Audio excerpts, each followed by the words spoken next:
ਅੱਜ ਆਪਾਂ ਗੱਲਬਾਤ ਕਰਨੀ ਹੈ ਕੈਵਨ ਫਾਲਕਨ ਦੇ ਨਾਲ। ਕੈਵਨ ਫਾਲਕਨ BC ਲਿਬਰਲ ਦੀ ਜਿਹੜੀ ਲੀਡਰਸ਼ਿਪ ਦੀ ਇੱਕ ਇਸ ਵੇਲੇ ਦੌੜ ਆ ਉਹਦੇ ਵਿੱਚ ਇਹ ਖੜੇ ਨੇ ਔਰ ਉਹਦੇ ਵਿੱਚ ਚਾਹੁੰਦੇ ਨੇ ਕਿ BC ਲਿਬਰਲ ਦੇ ਇਹ ਲੀਡਰ ਬਣਨ। 5 ਹੋਰ ਉਮੀਦਵਾਰ ਨੇ। ਪੁਰਾਣੇ ਲੋਕ ਕੈਵਨ ਫਾਲਕਨ ਨੂੰ ਬਹੁਤ ਚੰਗੀ ਤਰ੍ਹਾਂ ਜਾਣਦੇ ਆ। ਇਹ ਗੋਰਡਨ ਕੈਂਬਲ, ਕ੍ਰਿਸਟੀ ਕਲਾਰਕ ਉਹਨਾਂ ਦੀ ਸਰਕਾਰ ਦੇ ਵਿੱਚ ਹੈਲਥ, ਟਰਾਂਸਪੋਰਟੇਸ਼ਨ ਇਹਦੇ ਮਿਨਿਸਟਰ ਰਹਿ ਚੁੱਕੇ ਆ। ਸੋ ਇਸ ਵੇਲੇ ਜਿਹੜੇ ਫਾਈਨੈਂਸ, ਹੈਲਥ ਅਤੇ ਟਰਾਂਸਪੋਰਟੇਸ਼ਨ ਦੀ ਮਿਨਿਸਟਰੀ ਇਹਨਾਂ ਦੇ ਕੋਲ ਰਹੀ ਆ। ਬਾਅਦ ਦੇ ਵਿੱਚ 2010 ਦੇ ਵਿੱਚ ਗੋਰਡਨ ਕੈਂਬਲ ਨੇ ਸਟੈਪ ਡਾਊਨ ਕੀਤਾ ਸੀ। ਉਹਨਾਂ ਨੇ ਕਿਹਾ ਸੀ ਕਿ ਮੈਂ ਹੁਣ ਮੇਰੀ ਜਗ੍ਹਾ ਕੋਈ ਹੋਰ ਆ ਜਾਵੇ। ਉਸ ਵੇਲੇ ਇਹਨਾਂ ਨੇ ਉਸ ਲੀਡਰਸ਼ਿਪ ਦੀ ਦੌੜ ਦੇ ਵਿੱਚ ਪਾਰਟੀਸਪੇਟ ਕੀਤਾ ਸੀ। ਕ੍ਰਿਸਟੀ ਕਲਾਰਕ ਵੀ ਉਸ ਵੇਲੇ ਦੌੜ ਦੇ ਵਿੱਚ ਸੀਗੀ, ਕੈਵਨ ਫਾਲਕਨ ਵੀ ਉਸ ਵੇਲੇ ਦੌੜ ਦੇ ਵਿੱਚ ਸੀਗੇ। ਕ੍ਰਿਸਟੀ ਕਲਾਰਕ ਜਿੱਤ ਗਈ ਸੀ 4% ਦੇ ਮਾਰਜਨ ਦੇ ਨਾਲ, ਬਹੁਤ ਨੇੜੇ ਦਾ ਫਰਕ ਸੀਗਾ। ਉਹਦੇ ਤੋਂ ਬਾਅਦ ਫਿਰ ਇਹ ਮਿਨਿਸਟਰ ਰਹੇ। ਉਹਦੇ ਤੋਂ ਬਾਅਦ ਇਹ ਪੋਲੀਟਿਕਸ 'ਚੋਂ ਬਾਹਰ ਚਲੇ ਗਏ। ਬਾਹਰ ਜਾ ਕੇ ਹੁਣ ਦੁਬਾਰਾ ਫਿਰ ਜਦੋਂ ਪਿਛਲੇ ਸਮੇਂ ਦੇ ਵਿੱਚ ਐਂਡਰੂ ਵਿਲਕਿੰਸਨ ਬਾਹਰ ਹੋਏ ਆ ਇਸ ਪ੍ਰਧਾਨਗੀ ਦੇ ਅਹੁਦੇ ਤੋਂ, ਉਹ ਕ੍ਰਿਸਟੀ ਕਲਾਰਕ ਤੋਂ ਬਾਅਦ ਐਂਡਰੂ ਵਿਲਕਿੰਸਨ ਆਏ BC ਲਿਬਰਲ ਦੇ ਵਿੱਚ, ਅਤੇ ਫਿਰ ਹੁਣ ਜਦੋਂ ਉਹ ਬਾਹਰ ਚਲੇ ਗਏ ਤਾਂ ਉਹਦੇ ਤੋਂ ਬਾਅਦ ਅਗਲਾ ਲੀਡਰ BC ਲਿਬਰਲ ਨੇ ਆਪਣਾ ਚੁਣਨਾ ਆ, ਜਿਹਦੇ ਲਈ ਇਸ ਵੇਲੇ ਇਹ ਗੱਲਬਾਤ ਚੱਲ ਰਹੀ ਹੈ, ਨੋਮੀਨੇਸ਼ਨ ਆ। ਅਤੇ ਇਹਦੇ ਵਿੱਚ ਕੈਵਨ ਫਾਲਕਨ ਇੱਕ ਉਮੀਦਵਾਰ ਨੇ ਅਤੇ ਇਹ ਅੱਜ ਆਪਾਂ ਇਹਨਾਂ ਨਾਲ ਗੱਲਬਾਤ ਕਰਨੀ ਆ, ਕਿਉਂਕਿ ਮੁੱਖ ਵਿਰੋਧੀ ਧਿਰ ਇਸ ਵੇਲੇ BC ਲਿਬਰਲਸ। ਕੀ ਕਾਰਨ ਆ, ਕੀ ਇਹ ਕਰਨਗੇ ਜੇ ਇਹਨਾਂ ਦੀ BC ਲਿਬਰਲ ਪਾਰਟੀ ਦੇ ਲੋਕ ਇਹਨਾਂ ਨੂੰ ਆਪਣੇ ਇਸ ਉਮੀਦਵਾਰ ਨੂੰ ਚੁਣ ਲੈਂਦੇ ਆ ਤਾਂ ਕੀ ਇਹਨਾਂ ਦਾ ਏਜੰਡਾ ਹੋਊਗਾ। ਇਹ ਗੱਲਬਾਤ ਅੱਜ ਇਹਨਾਂ ਦੇ ਨਾਲ ਅਸੀਂ ਕਰਨੀ ਆ। ਬਹੁਤ ਸਾਰੇ ਮੁੱਦੇ ਨੇ ਜਿਹੜੇ BC ਪੋਲੀਟਿਕਸ ਦੇ ਵਿੱਚ ਇਸ ਵੇਲੇ ਚੱਲ ਰਹੇ ਨੇ। ਸਾਰਿਆਂ ਤੋਂ ਵੱਧ ਚਰਚਾ ਦੇ ਵਿੱਚ ਮੁੱਦਾ BC ਲਿਬਰਲ ਇਸ ਪਾਰਟੀ ਨੇ ਆਪਣੇ ਲੀਡਰ ਨੂੰ ਚੁਣਨਾ ਆ। ਉਸ ਲੀਡਰ ਦੇ ਵਿੱਚ 6 ਉਮੀਦਵਾਰ ਨੇ, 6 ਦੇ ਵਿੱਚੋਂ ਇੱਕ ਕੈਵਨ ਫਾਲਕਨ ਨੇ। ਇਹ ਕਿਉਂ ਇਸ ਵੇਲੇ ਇਸ ਦੌੜ ਦੇ ਵਿੱਚ ਸ਼ਾਮਲ ਨੇ, ਕੀ ਕਰਨਗੇ, ਇਹਦੇ ਸੰਬੰਧੀ ਇਹਨਾਂ ਦੇ ਨਾਲ ਆਪਾਂ ਗੱਲਬਾਤ ਕਰਨੀ ਹੈ। Good afternoon Kevin, and welcome to the show. Thank you for having me on the show, Jeskram. This is great. So, Mr. Kevin, you ran for the leadership in 2011 when Yes. Gordon Campbell stepped down in 2010. So you lost to the Christy Clark. Yes. What is the reason for running again for the leadership? Well, I announced my retirement. I served with Christy for just about 2 years. I announced my retirement in 2012 when I discovered that my wife Jessica was pregnant with our second daughter. And at that time I looked at the situation. I had a very young daughter. My first daughter at that time was just over 2 years old. And I thought, boy, I've got another child coming along. I think this is the time for me to go step out of politics, go back and work in the private sector and really focus on spending time with my very young family. And I did that, over the last 8 years. It was the best decision I ever made, by the way. But over the 8 years, as I watched through Christy Clark's government, and then after she lost, I saw, we had new leadership come in with Andrew Wilkinson, and I just honestly felt like our party had lost its way. And that if we were ever to earn back the support of British Columbians again, we have to start making sure that we represent the issues that British Columbians care about and that I care about. And so, ironically, although I left politics for my children, I'm really coming back for them too. Not them specifically, but that generation. I want to make sure that our young people, or your children or grandchildren, will grow up in British Columbia having the same sense of optimism about the future that I had growing up in British Columbia. So you worked for 2 years with the Christy Clark and then you retired from the politics. And then I retired from politics, yes. So, what do you think, what were the reasons behind the BC Liberals' defeat in last 2 provincial elections? Yeah, I think, to be honest with you, and I'll be really candid with you, I think we almost deserve to be defeated in this sense. That we talked a lot about what a great job we did on the economy, and we did. And I think the people appreciated that, our economy was very strong, our taxes were very low, people were working, we had the lowest unemployment rate, that's all good. But we did not talk about the issues that people were worried about, like housing affordability, like childcare, how expensive childcare is, like reminding people of our leadership on environmental issues, for example. And I think because we didn't talk about those things, that we ended up losing a lot of British Columbians' support and ultimately losing the election. So what I want to make sure we do is we will always be good in the economy, for sure. I think most people give us credit for that. But we must make sure we're talking about the issues like housing affordability, like mental health and addictions, like the environment, like childcare, etc. And that's something that I've been doing since the day I launched my leadership campaign. So there is a perception in the people, we don't know it's right or wrong, but they think NDP is for the poor people, for the workers, for the unions, and BC Liberal, this is for the rich people. So do you think that was one of the reason defeat? I think the NDP has been very good at perpetrating that message, to be honest, but I think it's completely false. Look, if you just look at the Indo-Canadian community in Surrey, and you look at how unbelievably successful the community's been over the last 20 years. You know, when I first ran in 2001, I was the youngest cabinet minister in the province and in Gordon Campbell's cabinet. And I look at the progress that the community has made in the last 20 years. It's been unbelievable. Leaders in law, in engineering, in development, in home building, in construction, trucking, taxis, you name it. The industry's done phenomenally well. And I would argue that that was because we had very good, strong government during the Gordon Campbell years and even during part of the Christy Clark years. So did we do everything right? No, we did not. And we should always have the humility to acknowledge when we make mistakes and when we don't do things well. But we also have to make sure that we fix those problems and then get on with, you know, being good government. That's what I think the public expects. Economy was doing very good and people were growing, in particular Indo-Canadian community in Surrey. So what was the reason why you guys collapsed in the Surrey? I think the collapse in support is because I don't think we had specific good leadership in Surrey. I think that we came out on the issue of Uber very, very poorly. I think we let down a lot of our friends in the taxi industry by not including them, frankly, in that discussion. And boy, I'll tell you, as a former MLA, I wasn't in government at the time, but I was watching this while I was in the private sector and thinking to myself, I just cannot believe that we're making these kind of decisions without involving our friends in the community. I mean, that's the real difference. I mean, I have got friendships in this community that go back 30 years. And I can tell you there is no way I would make a major decision affecting the trucking sector or the taxi industry or what have you without sitting down with all the people that I know and all the friends that I have in that community and saying, hey, how can we get this right so that it works for all of us? And we did not do that well in the BC Liberals, and we paid the price. There are 5 other candidates in the race. So what is your agenda? Or in other words, why people should nominate you? Well, look, I think that the main reason I decided to run, because most people that know me know that this is not a good decision for me in terms of my family or even financially. But I'm doing it because I care a lot about this party. And I really believe I am the only candidate that has the experience to be able to win back seats in Surrey, for example. You know, I represented Surrey, very proudly represented Surrey for 12 years. And in that time, most people know the things that I accomplished here, whether it was, you know, 4-laning number 10 highway or 4-laning highway 15, 176th Street, or expanding the $500 million expansion of Surrey Memorial Hospital or the Portman Bridge or the South Fraser Perimeter Road. I mean, these are all projects that I really initiated for the benefit of this community. And I think that we need a leader that has a track record of getting big things done. Because a lot of people talk about what they'd like to do, but they have no track record of actually accomplishing big things. And you know, all the other candidates that are running are good people. I want to say that. All 5 of them bring something positive to the table. I just think that the difference is that I'm the only one that has cabinet experience, the only one that has actually been involved in getting big things done. And I think that I have the trust and the fact that people really know me in Surrey especially, as someone that has been good to the community and has helped get big things done. There was a lot of controversy on the Surrey second hospital. There is a land at Highway 10 and 152. People, lots of people talk that BC Liberal sold that land, and you were also part of that Yes. cabinet at that time. So are you in favor of second hospital, or what is your opinion about this second hospital? Sure. So first of all, I'm certainly in favor of a second hospital in Surrey. I don't think that site made any sense for a hospital, which was the main reason it was sold as surplus lands. And I don't think the site that the NDP have said that they're going to build a hospital, frankly, makes any sense. And I'll tell you why. And first of all, we should be clear. They're not building a hospital like Surrey Memorial. It'll be like a glorified medical clinic, to be honest with you.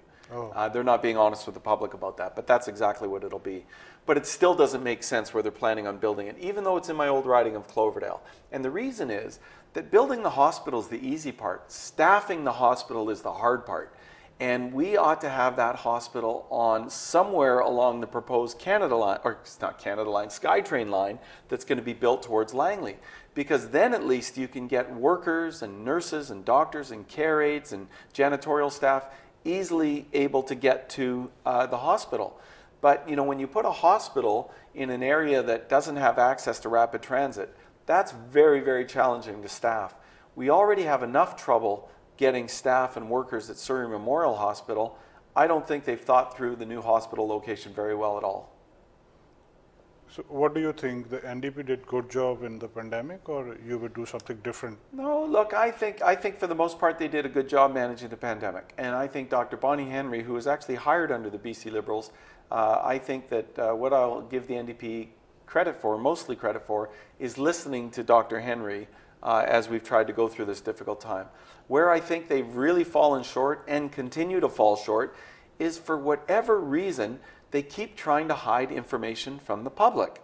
And this is very frustrating. So, for example, they don't like to release information on what kids are getting sick and what schools. And so you have parents having to set up their own Facebook groups just to try and share information that the public should get from government, for goodness sakes. And the problem with that is that it creates a lack of trust in government. And that is not a good thing, believe me. As a former health minister, you always want to give the public all the information, good or bad, so that they know that they can have the confidence of trust in government. And why this government and John Horgan and Adrian Dix continue to try and hide that information is very frustrating to me, because it just breeds distrust. And we don't need distrust when people are already nervous about things like vaccination and fighting against misinformation out there already. Lumber industry, it is very important industry for the British Columbians. So do you have any plan to revive these lumber mills? Well, look, I think the biggest challenge our lumber mills have is getting access to timber. And the challenge of access to timber is complicated, but in a nutshell, one of the biggest challenges is the ongoing fight and the lack of having a softwood lumber agreement with the United States. John Horgan, when he ran for election, said that he was going to go and make the case and help convince the Americans to settle that issue so we can have some certainty in our forest industry. He flew down there once at the very beginning after he became premier, and he had no meetings that I'm aware of any substance, and he's never gone back. Look, I can tell you, I've dealt with the Americans. The thing about Americans, their political system is very complex, and you have to build relationships. That means you don't just fly there once, you have to fly there 40, 50 times. And you've got to meet with these folks regularly, and you've got to say to them, listen, let's try and get to an agreement here. It's important for America, it's important for Canada, and to keep working away at that. But I think that if you don't do that, it's going to be very difficult to get the kind of certainty that we need. The other thing I'll say is that, unfortunately, what the NDP has done in the forest industry, and I hear this all the time, I've traveled to all parts of the province, and the message coming back is the same. There's a lack of certainty. They keep making changes, which creates more uncertainty in the forest industry. They've added so many new costs that we're now one of the highest cost lumber industries in the world. So what are the forest companies are all investing in the United States and in the Scandinavian countries. They're not investing in British Columbia. In fact, they're shutting down mills in British Columbia.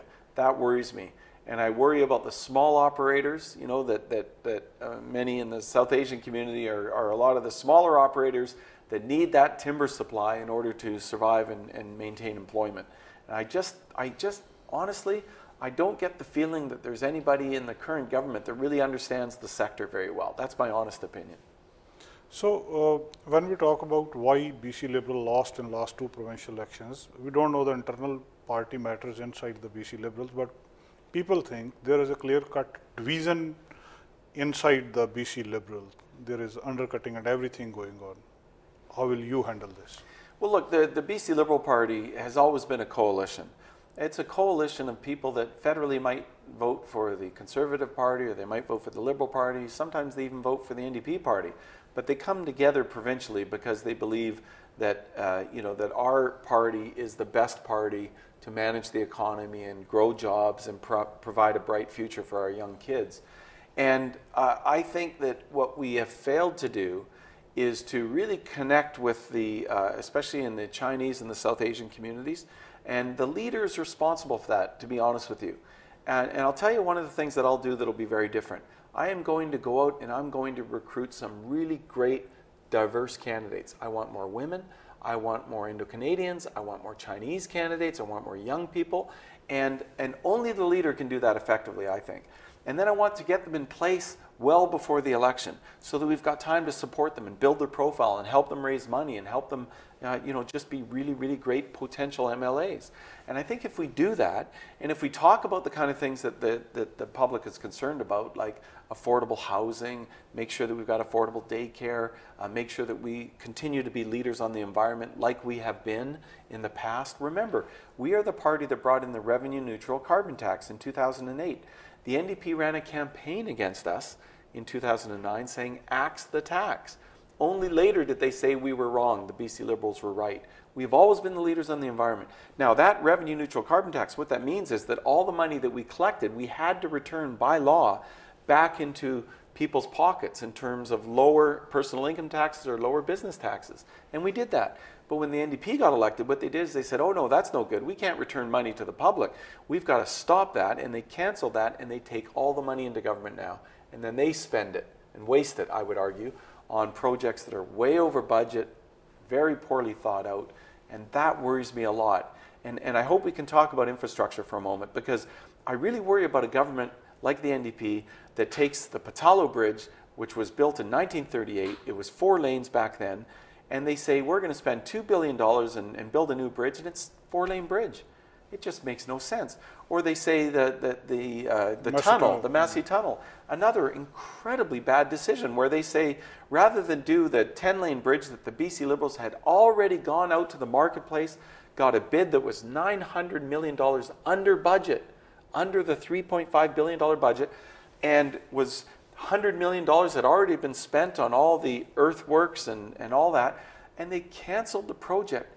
And those 10 lanes would have meant 2 dedicated bus lanes, 1 in each direction, 4 commuter lanes in each direction, and most importantly, it was designed to allow for rapid transit so that our children would one day be able to go from the Bridgeport SkyTrain station in Richmond right down to South Surrey in a new SkyTrain. So you think NDP made a wrong decision on that? Terrible decision, because what they did is they said, no, we won't do that, even though that bridge would have been open by next summer. Instead, they canceled it.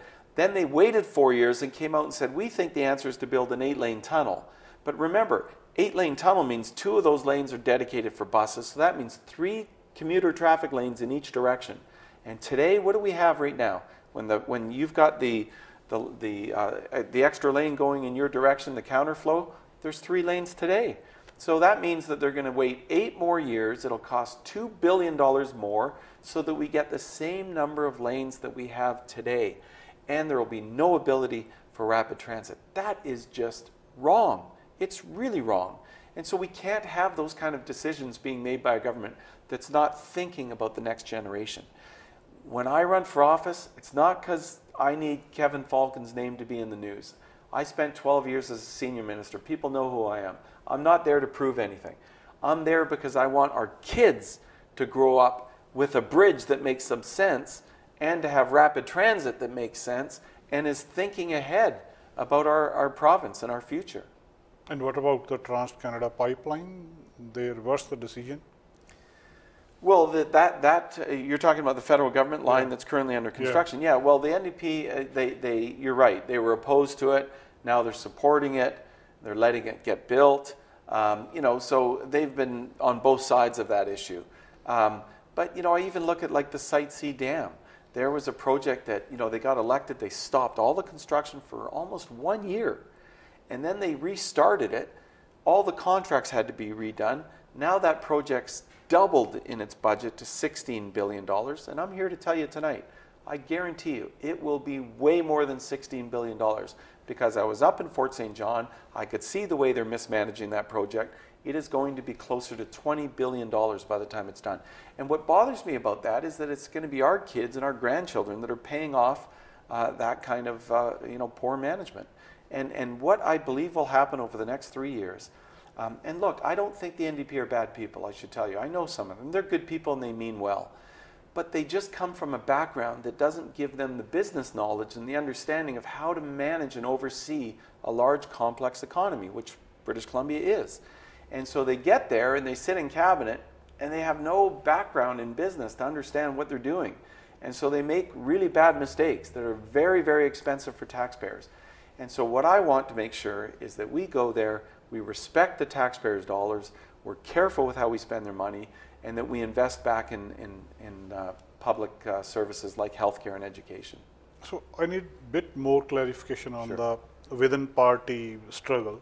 There, as you talk, there are some people who are more conservative, yes, and there are some people who are supporting federal liberal. So there is a clear-cut division between two.